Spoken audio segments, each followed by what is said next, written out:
E aqui eu acho que tem uma contradição interna dentro deste regime, que já tem tantas contradições, entre ambas posições, ambas estas orientações. Em termos do Irã como Estado, mesmo Estado com assim, uma assertividade na cena internacional, daria eventualmente alcançar algum acordo de meio termo, barganha, grand deal.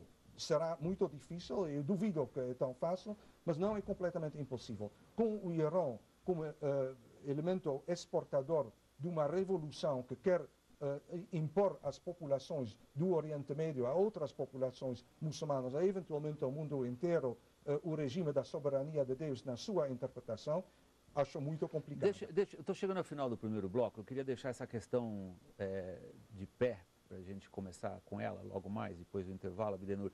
E aí eu queria usar a sua experiência enorme como diplomata, e a pergunta é a seguinte, para você ir pensando.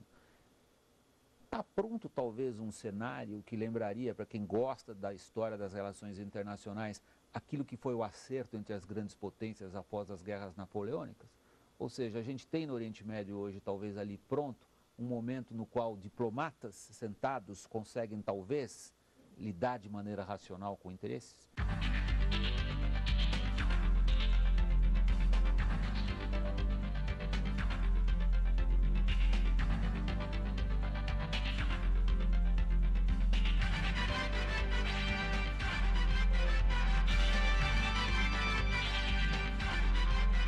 Bem-vindos de volta ao Globo News Painel. Nosso tema de hoje é o Irã, as eleições e a situação no Oriente Médio. Uma pergunta ficou no ar ao final do primeiro bloco, uma pergunta clássica de geopolítica para quem gosta disso e de relações internacionais. Será que no Oriente Médio agora a gente está diante de uma situação, e era a pergunta que eu deixei para você começar a responder, Abdenur, caracterizada talvez pela possibilidade de um entendimento entre as grandes potências?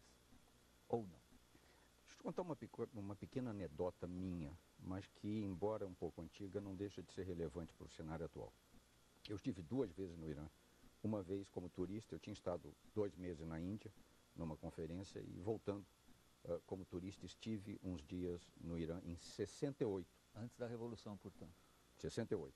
Digo 68 porque a segunda vez que eu fui numa missão oficial, exatamente 10 anos depois, no início de 78, veja bem, tinham se passado 5 a 6 anos da primeira crise do petróleo. Crise para nós, bênção para o Irã. E eu encontrei no Irã de 78 um país que era o aliado, o peão dos Estados Unidos na região.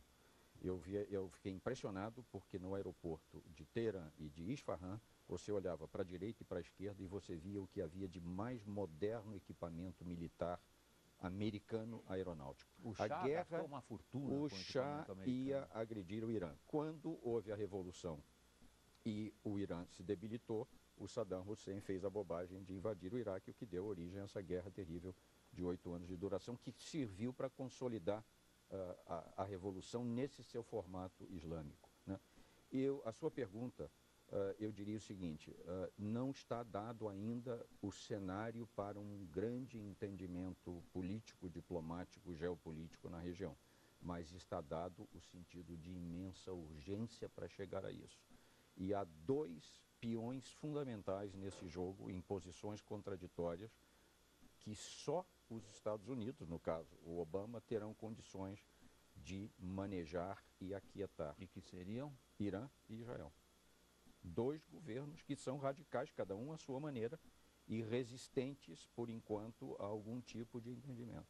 Então, daí a importância de o Obama conduzir com muito cuidado tanto essa nova situação de certo atrito com Israel, quanto a situação de não interferir no processo eleitoral, por mais ilegítimo que ele seja, aguardar, como eu dizia, que a poeira abaixe no Irã, para ver então que possibilidades há de chegar a essa grande entente diplomática na região.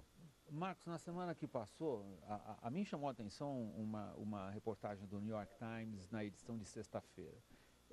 O Obama tirou do Departamento de Estado o Ross, um dos seus mais experientes diplomatas, que estava ali sob a Hillary Clinton, e que é autor de um livro interessantíssimo sobre a política americana no Oriente Médio. O Ross diz o seguinte nesse livro: até agora os americanos se deram mal no Oriente Médio, particularmente nos últimos 20 anos, do Clinton para cá, porque acharam que resolver o problema árabe-israelense seria a chave de resolver tudo. Não é. A chave, diz o Ross, para resolver tudo é uma composição um pouco mais ampla, que teria que incluir Rússia, teria que incluir China cada vez mais.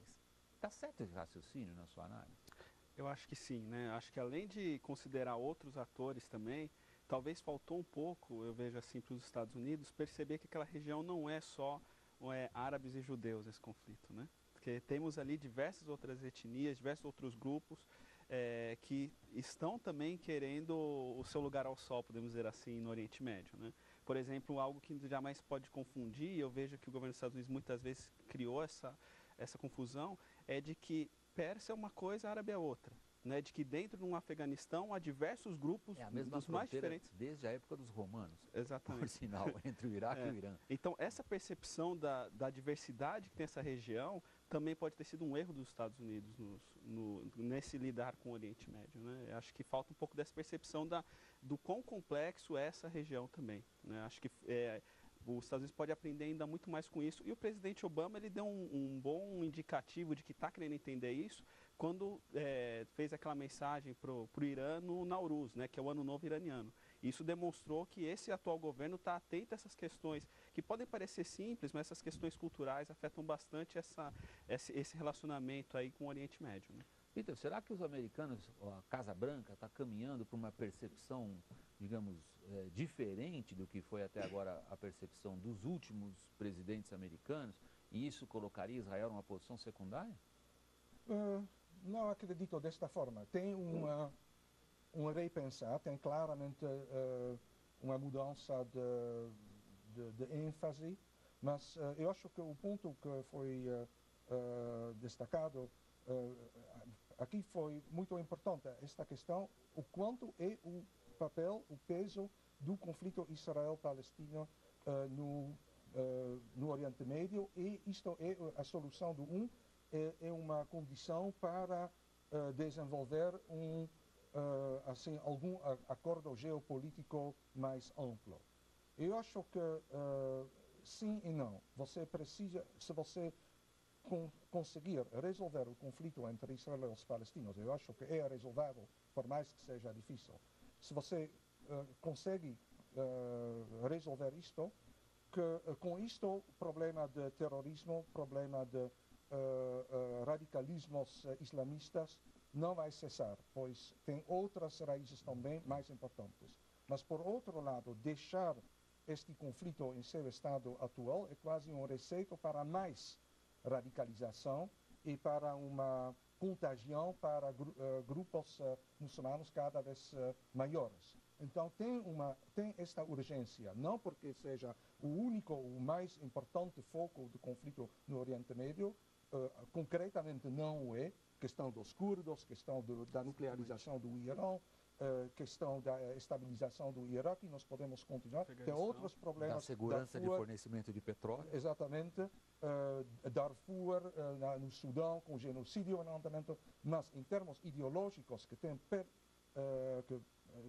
atravessam as mentes e os corações das populações em todo o mundo árabe, todo o Oriente Médio e o mundo muçulmano, é algo extremamente urgente. Para um diplomata deve ser interessante o que está acontecendo agora, hein, porque sugere o noticiário da imprensa americana uma predominância agora do pensamento clássico de diplomacia, nos Estados Unidos particularmente, e numa mudança de entendimento do que são as raízes do conflito por lá.